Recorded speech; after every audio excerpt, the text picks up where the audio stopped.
안녕하세요. 차기호수와 파인만 양자역학 시간입니다. 챕터 2 지금 2절을 지금 몇 번째 하고 있습니다. 2절에는 두 가지 예가 나온다고 했죠. 그런데 두 번째에서는 회절격자에 대한 이론이 필요해서 지난 시간에서는 우리 간섭과 회절 그리고 회절격자 공부를 하고 왔습니다. 그러면 이번에 볼 예는 바로 이것입니다. 파장을 위해서 운동량을 측정하는데 양자역학 사용하지 않고 단지 파동 이론만 가지고 어떻게 운동량의 불확정성이 나오는지 하는 것을 보려고 합니다. 그래서 이 빛을 또는 입자가 오는 것을 파동과 연관지어서 이런 모형으로 보는 것입니다. 여기에 지금 회절격자가 이렇게 있습니다. 회절격자 지금 왼쪽에 회절격자를 단면으로 보는 것이에요. 회절격자라고 하는 것은 판유리에다가 어떻습니까? 평형으로 줄을 많이 긋은 거죠. 간격이 똑같게 그려야 됩니다. 그래서 그 줄의 수를 라지 n이라고 하겠어요. 그리고 줄과 줄 사이의 간격을 d라고 하겠습니다. 그리고 여기다가 빛을 보내는데 이제 여러 가지 파장의 빛을 보내면 회절격자를 지나서 그 파장들이 분리되죠. 그래서 일단 어떤 한 파장이 이제 온다고 했을 때 어떻게 되는지 보겠습니다. 이렇게 파장이 올 것 같으면 우리 어디서 보냐면 여기서 이렇게 볼 텐데 이때 볼 때 무엇으로 이 보는 것을 이제 결정하냐면 이 회절격자면의 법선을 그려가지고 법선에서부터의 각도, 그 각도가 갈수록 이제 강한 빛들이 교차로 나타나죠. 그랬을 때 법선 방향에서 보는 것이 0차, 제로스 오더 빔이 없고 이제 차수가 점점 늘어났습니다. 그래서 여기에 n번째 빔이 온다고 하겠어요. 그러면 n번째 빔이 오는 이렇게 여기서 n번째 빔을 봤습니다. 그러면 이 n번째 빔의 조건이 무엇입니까? 지금 여기서 보는 시야가 법선과 이 시야 사이의 각이 바로 저 세타하고 같죠. 그랬을 때 이때 그 라인 하나하나가 새로운 소스가 되는데 거기서부터 산란된 빛과 그 옆에 있는 빛 사이의 경로차가 무엇과 같을 때 전부 다 똑같이 파장의 정수배로 똑같은 파장의 정수배로 같을 때 그때 이제 부광간섭이 일어나죠. 그래서 우리 어떻게 이제 세울 수가 있냐면 여기 지금 선과 선입니다. 선과 선을 각 세타로 봤을 때 그때 경로차는 이제 요게 되는데 요게 이제 경로차가 d 사인 세타가 되죠. 이 d 사인 세타가 람다의 파장의 n배면 정수배면 n번째 빔이 생기니까 자 요런 선들이 전부 해서 격자가 몇 개 있어요? n개 있죠. 그래서 마지막 이런 것의 그 길이의 마지막은 저기 있는 저게 바로 m 람다가 몇 개 있는 것입니까? n개 있는 것이니까 그 거리가 뭐가 되냐면 바로 l이 된다라고 하는 걸 우리가 알 수가 있습니다. 그래서 그 l은 우리가 어떻게 구했냐면 l은 d 사인 세타의 n배인데 라지 n배인데 d 사인 세타가 n번째 빔의 오더가 m인 빔의 d 사인 세타는 m 람다니까 nm 람다가 됐다라고 하는 것이죠. 그러면 이런 회절격자로 측정했을 때 이때 레졸루션, 분해능, 상대적인 분해능을 우리가 지난 시간에 했었습니다. 그걸 갖다가 이제 우리가 갖다 쓰면 그게 우리 측의 2의 4식, 2.4식인데 그게 람다분의 델타 람다가 nm분의 1과 같다. 요 n은 줄의 수이고, 그 다음에 m은 n번째 빔이죠. 그래서 n번째 빔의 분해능이 nm분의 1과 같다라고 했습니다. 그래서 요 식에다가 요 식을 양변을 람다로 나누겠어요. 람다로 나눌 것 같으면 람다 제곱분의 델타 람다가 바로 뭐가 됩니까? nm 람다가 되고 이게 바로 뭐가 같다고 그랬어요? 저 거리 l과 같다고 그랬죠? 그래서 이게 이제 l분의 1과 같은데 이 l이 어떤 거리를 대표하는지 보겠습니다. 자, 여기서 빔이 오겠죠? 그래서 이 빔이 왔을 때의 거리, 어떤 거리와 이제 연관이 있는데 그게 바로 뭐냐면 웨이브 트레인의 랭스가 되겠습니다. 그래서 입자를 무엇으로 대표하냐면 웨이브 트레인으로 대표해요. 그래서 웨이브 트레인으로 대표한다는 건 뭡니까? 우리가 전에 한번 봤어요. 파동이 유한한 길이만 있는 거죠. 유한한 길이만 있으면 그 안에는 어떻습니까? 하나의 파장으로 대표되지 않고 많은 여러 개의 파장이 섞였을 때 그런 웨이브 트레인을 만든다고 했습니다. 그래서 저기에 저 거리가 바로 뭐였냐면 L은 ND 사인 세타 해서 NM 람다였는데 그 L이 이제 저기 있는 저 L이었습니다. 이 L이 무엇에 해당하는지를 보기 위해서 여기에 이렇게 빔이 온다고 했을 때 여기서 보면 오면은 어떻게 하냐면 맨 여기서 빔이 와가지고 회절격자하고 이제 부딪힌 다음에 산란된 빛이 우리 눈에 들어오는 거죠. 그러면 어떻게 되겠습니까? 저기서 산란된 것을 들어올 때 우리 눈에 제일 가까운 놈이 바로 여기죠. 다시 말하면 제일 밑에서 온 빛이 제일 가까운 것입니다. 그리고 제일 나중에 온 건 어떤 거겠어요? 저 뒤에 있는 거죠. 저 뒤에 있는 게 제일 나중에 온 것인데, 그렇다면 우리 어떻게 생각할 수가 있냐면 요게 that is. 자, 그래서 회절격자의 저 L이라고 하는 것은 맨 아래에서 반사된 거고 맨 위에서 반사된 거의 경로차가 되겠죠. 그 진행한 거리의 차이인데, 이거를 다시 말할 것 같으면 that is waves which form the diffraction pattern are waves which come from different parts of the grating.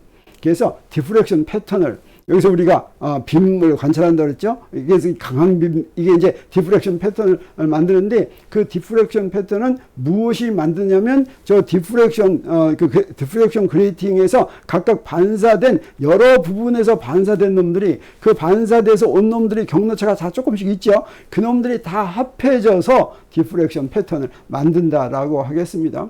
그래서 우리 눈에 맨 먼저 도달한 건 뭐냐면 the first one that arrive come from the bottom end of the grating. 저 그레이팅의 맨 밑에서 이제 온 것인데 from the beginning of the wave train. 자, 여기서 웨이브가 이렇게 왔을 때 웨이브를 웨이브 트레인으로 대표한다고 한다면, 그래서 입자를 대표한 겁니다. 입자가 웨이브 트레인으로 대표됐을 때 어떻습니까? 저 웨이브 트레인이 지금 저기는 그림을 이렇게 그렸지만 사실 웨이브 트레인이 요 전체에 이렇게 전체적으로 이렇게 오는 거죠.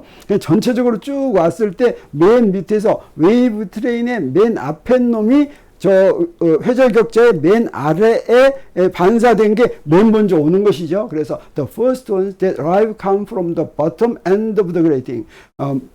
그레이팅의 바닥에서 온 건 from the beginning of the wave train. 웨이브 트레인의 맨 앞에 있는 놈이다 라고 하는 뜻이 되겠습니다. And the rest of them.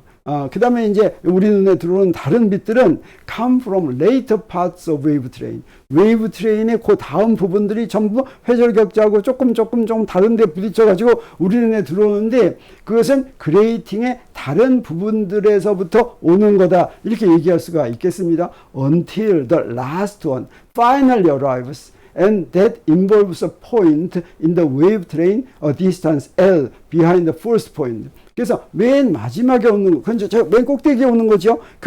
맨 꼭대기에 오는 건 어떻겠습니까? 웨이브 트레인의 맨 끝에 있는 거겠죠. 근데 그 웨이브 트레인의 맨 처음하고 맨 끝 사이의 간격이 바로 뭐가 되겠어요? 이게 바로 L이 된다라고 하는 뜻이 되겠습니다.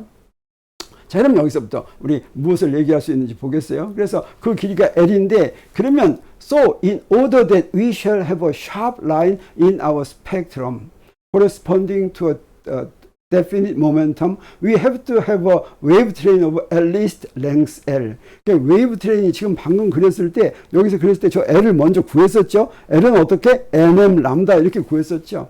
근데 웨이브 트레인의 길이가 저기서 nm 람다는 웨이브 트레인의 맨 처음 도착한 거하고 맨 마지막 도착한 거하고 차이가 L인데, 그 L이 웨이브 트레인의 길이가 적어도 L보다는 길어야지 된다. L은 어떻게 해서 구한 거예요? nm 람다로 구한 것보다는 길어야 된다, 이런 뜻이 되겠습니다. 만약에 길지 않다면 어떻게 할까? If the wave train is too short, 만약에 더 짧다면 you are not using the entire grating. 그래서 웨이브 트레인이 어떻게 생겼냐면, 자, 여기서 이렇게 좀 이렇게 짧다고 그랬어요. L''밖에 안 된다. 이 L''이 L보다 작다고 하겠어요. 그러면 아까처럼 해가지고 맨 밑에서부터 이렇게 오겠죠. 그 다음에 L''은 어디서 옵니까? 여기서 오는 거죠. 여기서 오니까 그레이팅을 전부 다 이용하는 게 아니라 일부만 이용하면 어떻게 되겠습니까? 그러면 보강 간섭이 충분하지 않고 저 위에 있는 것은 다른 빛을 또 내보내겠죠. 그러면 어떻게 되겠어요? 그러면 the waves which from the spectrum are being reflected from only a very short sector of the grating. 그레이팅 중에서 작은 부분에서 온 빛만 이제 스펙트럼을 만들기 때문에 if the wave train is too short, 만약에 웨이브 트레인이 너무 짧다면 and the grating will not work right. 이 그레이팅 가지고 제대로 이 그레이팅이 제대로 동작하지 않을 수 있다고 하는 거죠. We'll find a big angular spread. 그때는 픽이 만들어지는 게 아니라 여기서 디프렉션 패턴이 픽이 생기는 게 아니라 그 픽이 아주 넓게 각도가 넓게 퍼진 그런 패턴을 우리가 구하게 돼서 이 분리를 제대로 못하게 된다라고 하는 뜻이 되겠습니다. 자, 그러면 이걸 조금 더 보겠어요. 다시 말하면 저 웨이브 그레이팅에서 저기 저 노란색으로 칠한 그 부분만 동작하는 거죠. 웨이브 트레인이 너무 짧다면. 자, 그래서 이걸 한 번 더 보면 여기서 이제 웨이브 트레인의 길이가 L이라고 하고 저 위에 있는 부분이 이제 L이라고 한다면 저기서 오는 경로차가 L이라고 한다면 우리 그 분해능은 무엇에서부터 구했냐면 사실은 우리가 지난 시간에 한 레일레이 크라이테리언으로 또 우리가 구했었죠. 그게 바로 람다분의 거기서 구했더니 람다분의 델타 람다는 nm분의 1이구나 하는 것을 우리가 알았었습니다. 그리고 length of the wave train은 어떻게 되냐면 이 length of the wave train은 저기서 봤을 때 저 전체의 길이가 nd였으니까 nd는 뭐예요? 하나하나의 간격이 d고 그게 n개 있으니까 nd죠. 거기다가 무엇을 곱한 거였습니까? 저 세타 곱해가지고 사인 세타로 맞는 거였죠. 저 L은 ND 사인 세타 이렇게 됐고 저 사인 세타가 바로 뭐와 같았어요? 저게 바로 M 람다와 같았기 때문에 L이 NM 람다가 된다는 걸 우리가 알았습니다. 자, 그러면 우리가 아까 한 바로 레일레이 크라이테리언으로 구한 이 분해능에다가 저 분모를 람다로 나눴더니 요게 된다고 그랬죠. 그럼 이게 바로 이제 L분의 1이라고 하는 거 2.5식이라는 걸 알았는데 자, 요거를 어떻게 우리 바꿀 수가 있냐면 팥으로 바꾸기 위해서 바로 이런 짓을 한번 해보겠습니다. 요거 델타 저 람다 분의 1의 델타. 델타는 바로 뭐냐면 차이를 구하는 거예요. 람다 프라임 분의 1 빼기 람다 분의 1 이렇게 한 겁니다. 자, 요건 어떻게 하면 되냐면 람다 분의 1을 한번 미분하고 거기다가 델타 람다를 곱하면 되죠. 그러면 람다 분의 1을 미분하면 마이너스 람다 제곱이 되죠. 그러면 그게 바로 델타 람다가 되겠습니다. 그래서 람다 분의 1의 차이가 뭐 1이라고 한다면 델타 람다 분의 1 그러면 이 델타 람다는 그 람다 분의 1의 차이가 0보다 크려면 델타 람다의 차이는 0보다 작아야 된다라고 하는 게 여기 있는 마이너스의 의미입니다. 우리 책에는 그냥 이 마이너스를 뺐는데 그 파이만 책에는 여기 엄밀하게 얘기하려면 마이너스가 있고 이걸 그대로 이해하면 의미는 똑같다고 할 수가 있습니다. 자, 그런데 파수하고 파장하고 사이에는 K는 람다 분의 2파이 이런 이제 차이가 있죠. 그래서 여기서부터 델타 K를 구하면 델타 K도 델타 K를 구하면 여기서 변수는 람다니까 델타 람다 분의 1 하면 아까 여기서 있는 거 그대로 쓸 수가 있죠. 그러면 어떻게 됩니까? 마이너스 2파이분의 2파이 곱하기 람다 제곱분의 델타 람다 이렇게 되는데 우리 여기서부터 우리 뭘 이용할 수가 있냐면 여기 람다 제곱분의 델타 람다가 무엇입니까? 람다 제곱분의 델타 람다가 바로 L분의 1이죠. 그래서 이걸 뭐라고 쓸 수가 있냐면 L분의 2파이 이렇게 쓸 수가 있겠고 요거 마이너스 L분의 2파이 이렇게 썼습니다. 이게 바로 2의 7식입니다. 우리 측에는 여기도 마이너스 사인이 없죠. 그런데 여기 마이너스 사인이 있어도 사실 상관이 없습니다. 그 얘기는 무슨 뜻이냐면 델타 K가 K의 변화량이 0보다 크면 람다 L은 그 반대 방향으로 변화한다 이런 뜻이 되겠어요. 자, 그러면 웨이브 트레인의 길이가 L보다 더 짧으면 어떻게 될까? 요 식에서 웨이브 트레인의 길이가 L보다 더 짧으면 원래 L이면 그때 델타 K가 마이너스 L분의 2파인데 요 L이 더 작으면 어떻게 되겠어요? 분모가 작아지니까 델타 K 크기가 더 커지죠. 다시 말하면 파수 K의 uncertainty 델타 K가 L분의 2파이 원래 L분의 2파이보다 더 커져야 된다라고 하는 걸 우리가 알 수가 있습니다. 그래서 그게 더 커져야 된다라고 하는 건 무슨 얘기냐면 한 번 더 얘기하면 웨이브 넘버, K가 바로 웨이브 넘버죠. 웨이브 넘버가 우리말로 파수입니다. 그 웨이브 넘버가 바로 뭐냐면 그 웨이브가 몇 개 들어있냐라고 하는 거죠. 그래서 웨이브 넘버의 uncertainty 델타 K하고 웨이브 트레인의 길이 L을 곱한 것이 아까 이 식에서부터 델타 K하고 L을 곱하면 어떻게 됩니까? 그럼 그 곱한 것이 2파이보다 더 커져야 된다라고 하는 뜻이 되죠. 그래서 요거를 웨이브 트레인의 길이 L은 웨이브 트레인이 대표하는 입자의 위치를 근데 이 웨이브 트레인의 길이 L은 이제 뭐와 같으냐면, 무엇을 의미하냐면, 웨이브 트레인을 입자로 대표한다고 그랬죠. 그러면 웨이브 트레인 속에 입자가 어디 있는지 그 안에 이제 정하기가 힘들죠. 요걸 바로 입자의 위치에 대한 불확정성이라고 이렇게 얘기할 수가 있으니까 이 식을 바로 어떻게 바꿔 쓸 수가 있겠어요? L 대신에 델타 X 이렇게 쓰면 델타 X 곱하기 델타 K는 2파이보다 크다. 이런 식이 되겠습니다. 근데 이 결과에다가 이제 H바를 곱할 것 같으면 이게 바로 이제 불확정성 원리가 되는데 이 결과는 어떻게 했습니까? 양자역학하고는 전혀 상관없이 알고 있는 거죠. 그리고 광학 전공자들은 이 식을 이미 널리 알고 있습니다. 양자역학 나오기 훨씬 전부터. 다시 말하면 it is simply that if we have a finite train, 이 의미는 뭐냐면 만약에 그 트레인의 웨이브 트레인의 길이가 finite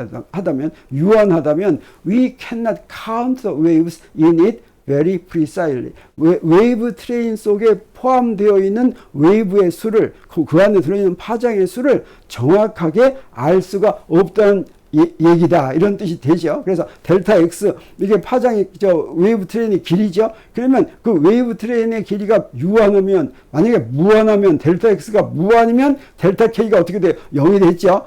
이제 그 K 그 파장의 수를 정확하게 알 수가 있죠. 파장의 수가 딱 하나 있죠. 파동의 수가 딱 하나. 근데 델타 K가 유한하면 델타 X가 유한하면 델타 K가 다시 말하면 K를 하나로 정할 수 없다. 이런 뜻이 되겠습니다. 그래서 we cannot count the waves in it very precisely. 그래서 그 웨이브 트레인에 속해 있는 웨이브의 수를 정확히 잴 수가 없다. 그 웨이브의 수가 바로 뭐예요? 그게 바로 파수죠. 그래서 cannot count the waves. 이 말이 바로 무슨 얘기냐면 파수를 정확히 셀 수 없다. 이렇게 생각할 수가 있는 것입니다. 그러면 이 파수를 정확히 셀 수 없는 이유가 바로 뭐겠습니까? 다시 한번 보겠습니다. 여기 이렇게 웨이브 트레인이 있어요. 이게 이제 우리 책 파이만 양자역학의 2-1 그림입니다. 이게 이 웨이브 트레인의 길이가 L이라고 하겠어요. 그래서 웨이브 트레인의 길이가 L로 유한하다. 이럴 것 같으면 보니까 파동이 어떻습니까? 양쪽으로 갈수록 파동이 여기 좀 감소하죠. 작아지죠. 똑같은 진폭의 그런 파동이 아니라 파동이 이렇게 좀 작아져서 진폭이 좀 감소하는 경우죠. 그러면 여기에 지금 파동이 몇 개인지 잘 알 수가 없다. 이렇게 얘기할 수가 있겠어요. 그래서 파동이 양쪽 끝에서 감소함으로 웨이브 트레인에 포함된 파동의 수가 몇 개인지 확실히 알 수 있는데 대강은 셀 수가 있죠. 그래서 대강 세고 나서 그 중에 차이가 하나 또는 하나보다 더 많든지 하나보다 더 작든지 이 정도 확실하지 않을 수가 있죠. 자, 그래서 우리 파수하고 파장 사이의 관계인 이 식을 이용해가지고 K는 람다분의 2파이 이걸 이용해가지고 파수를 한번 재보겠습니다. 파수는 어떻게 재입니까? 우리 먼저 여기서 람다분의 1은 2파이분의 K니까 길이 L에 포함된 파동수를 재려면 어떻게 하면 되겠어요? L을 람다로 나누면 되죠. L을 람다로 나누면 람다분의 1이 2파이분의 K니까 이게 바로 L 곱하기 2파이분의 K 이렇게 되겠어요. 그래서 2파이분의 LK가 바로 L에 포함된 파동의 수죠. 그래서 이걸 보는데 두 경우를 보겠습니다. 하나보다 더 많을 수도 있고 하나보다 더 작을 수도 있다고 그랬죠. 그래서 2파이분의 K 한 번 LK1 한 거하고 그 다음에 K2 한 거하고의 차이.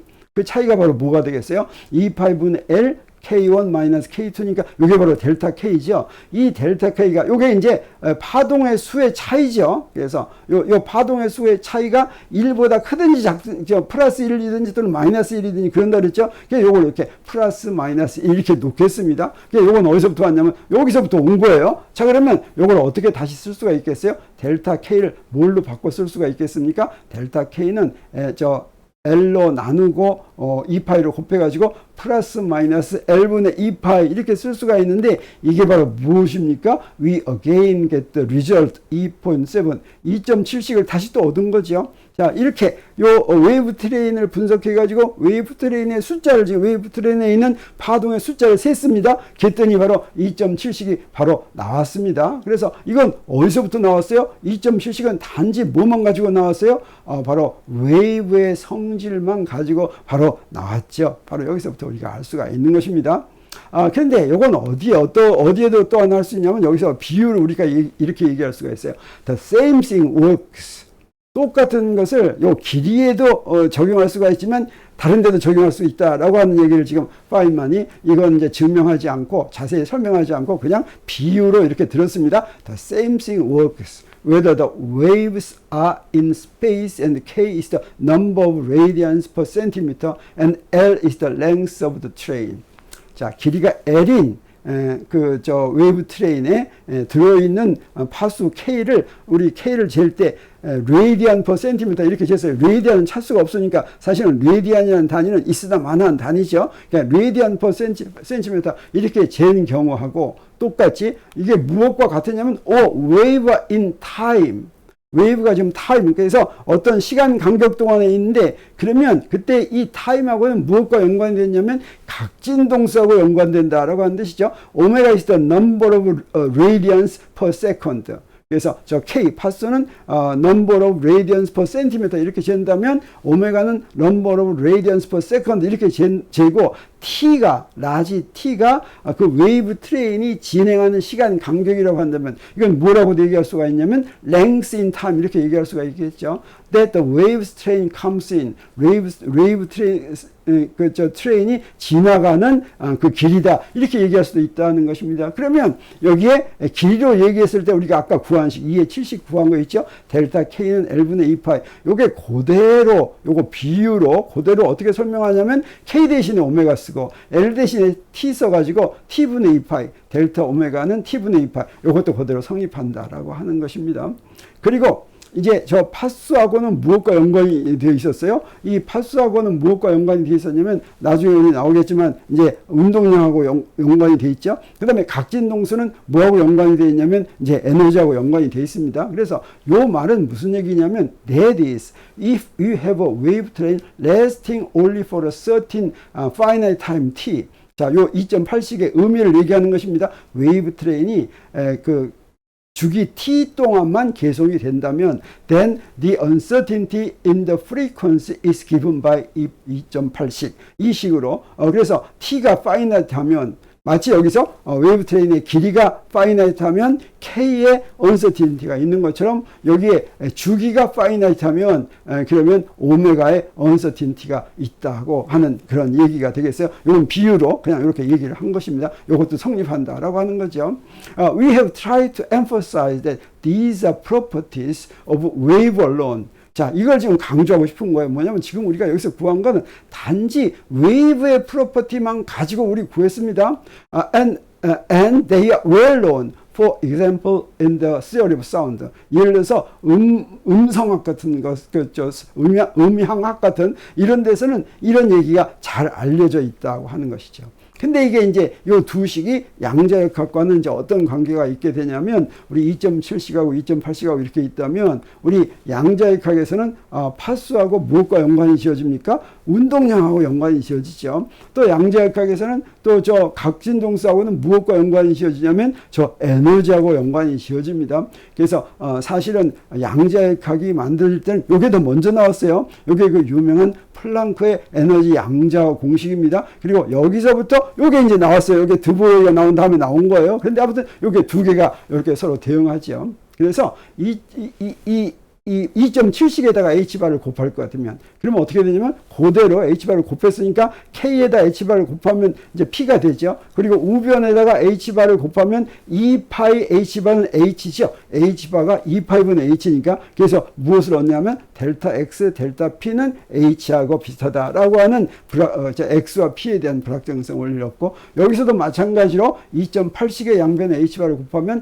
델타 T 곱하기 델타 E는 H와 비슷하다라고 하는 에너지와 시간 사이의 불확정성 원리를 얻게 되는 것입니다.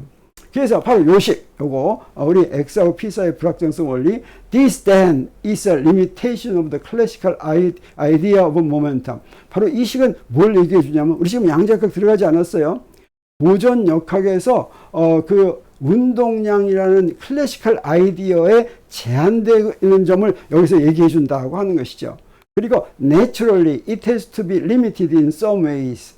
당연히 운동량이 좀 제한이 되는데 어쩌면 if we are going to represent particles by waves. 입자를 파동으로 대표하려고 하면 당연히 제한이 돼야 되는 건 당연하다라고 하는 것입니다. 그런데 it is nice that we have found a rule that gives us some idea of when there is a failure of classical ideas. 근데 우리 지금까지 뭘 봤습니까? 지금 여기서 입자를 파동으로 대표하려고 하니까 운동량에 대해서 이런 제한이 생겼습니다. 근데 이렇게 클래시컬 아이디어에 제한이 생기면 클래시컬 아이디어를 제대로 이제 설명할 수 없는 페일러가 생기면 그때 어떻게 하면 좋을지 이건 양자역학 없이 순전히 어떻습니까? 지금 광학만 가지고 이 생각을 한 거죠. 그래서 이런 룰을 우리가 얻게 된 것은 참 나이스 좋다라고 표현을 했습니다. 그래서 여기 2장 2절에서 두 번째 예는 바로 회절격자를 이용해 가지고 파장을 이용해서 운동량의 불확정성이 나오는 원리를 설명했는데 이 운동량의 불확정성은 양자역학과는 상관없이 순전히 고전역학 특히 광학이나 음향학 같은 것만 가지고 이것이 다 나왔다라고 하는 그 예를 보여주면서 근데 사실은 고전역학에서는 어때야 됩니까? 운동량이 하나로 딱 정해져야 되죠. 근데 운동량이 하나로 딱 정해져야 되는데 요걸 갖다가 파동으로 표현하려니까 요 제한이 생기죠. 그랬더니 어떤 일이 벌어집니까? uncertainty principle 같은 것이 이렇게 나오죠. 그래서 이 uncertainty principle 같은 거는 아주 그냥 뭐 엉뚱하게 나온 것이 아니라 바로 이렇게 고전역학에서 보더라도 파동과 결합시키려면 또 그 불확정성을 내고 똑같은 이런 것들이 바로 나온다고 하는 것을 우리한테 알려주는 것입니다.